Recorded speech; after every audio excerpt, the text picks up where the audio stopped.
everyone, Chris here with Clutter Reduction Junk Removal. We are moving a piano for a repeat client and then doing a junk removal. Usually we are removing these for junk because people don't want them anymore and no one wants them. But they can seem pretty daunting because they're a heavy piece and they're large and they're hard to move, especially by yourself. But if you know what to do, you can make it a lot easier. So with the pianos, there's 2 or 3 main things I really watch for, and I'll tag a video you guys can watch where it was a part of a clean out, so it's not like it's really voiced over. So we're going to be removing this upright piano. We're on the first floor. If you're upstairs, I would recommend getting help for safety reasons. You could get it down, but that's a video for a different day. Most upright pianos have these handles on the back or a little cutout for your hand. One of the few things that people building furniture actually did right. The first thing I'm going to recommend is that you get either a blanket or a piece of cardboard, something to stick under one side of the piano, under the wheels, those little caster wheels, usually brass or cast iron. Either way, you don't want the pressure of those stabbing into either tile or hardwood flooring. So we're going to lift up the piano just ever so lightly to put it on top of that, so that way there is protection there. I'm going to get my Dolly. This is a super easy process, very easy to do, assuming you have the strength to lift up a piano. This was slightly on the heavier side, but they're usually around 250 to 350 in pounds, depending on the type of brand. We're literally just going to wheel it under with our foot, try to get it as far in the middle as possible, and that's it. Now you get to wheel it out nice and gentle. The one thing I would recommend is, I don't really have a step here, but if you had like a 6-inch step, I would recommend putting something on the back side so it doesn't smack into the ground. But otherwise, that's it. But basically, slide a blanket or a piece of cardboard on one side of the piano, especially try to get where the wheels are if it has it.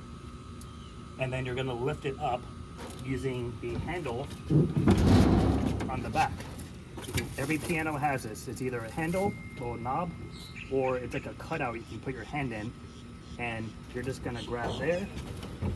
And then you're going to put your other hand underneath here.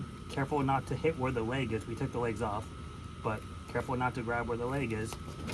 Pianos aren't light, but they are movable and they're easy to lift up on one angle. So you get down underneath, use your forearm, grab the knob, you're just going to lift it straight up and lift it up enough that you can slide a blanket underneath the one side. Go on the other side, repeat the process. If you have somebody with you, have them slide the Dolly halfway in the middle and try to make sure it's on both sides even. And when they're doing that, have them lift the Dolly up towards the piece so it's flushed before setting it back down. That way it doesn't kick out of place or it doesn't whip to one side and throw you off balance. And then from there, when you're moving it, just keep it controlled. Just hug the piece like this. If it starts to tip this way, you can go in front and hold it. Brace yourself. Imagine you're like a linebacker in football.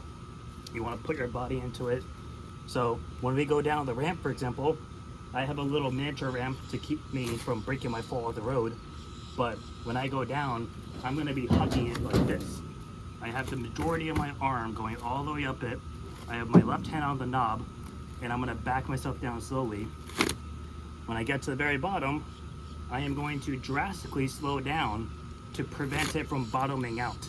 Bottoming out means that you have a long enough piece that when this side is on the road, that left side is going to be where the incline is, and you don't want it to scrape and drag across the ground. The same thing if you're coming out of a house.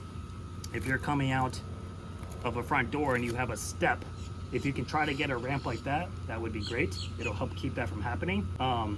Or if you have to, grab a blanket like this. When you get your first half out, have somebody drop the blanket on the ground, whether you have tile or hardwood or anything. So that way when you do come out, at least you have some cushion to absorb any impact if it does end up hitting. But overall, it's not the most difficult thing to move, it's just heavy. And it's more of a concern because if you leave it unattended and it's off balance, it can lean forward, and this will 100% damage whatever floor it's hitting, whether it's tile, hardwood floor, laminate. You just don't want that to happen. So that is pretty much all it really takes to move this. We didn't record it at the first house because our customers were watching us, and one of them was even trying to help, even though I tried to ask not to.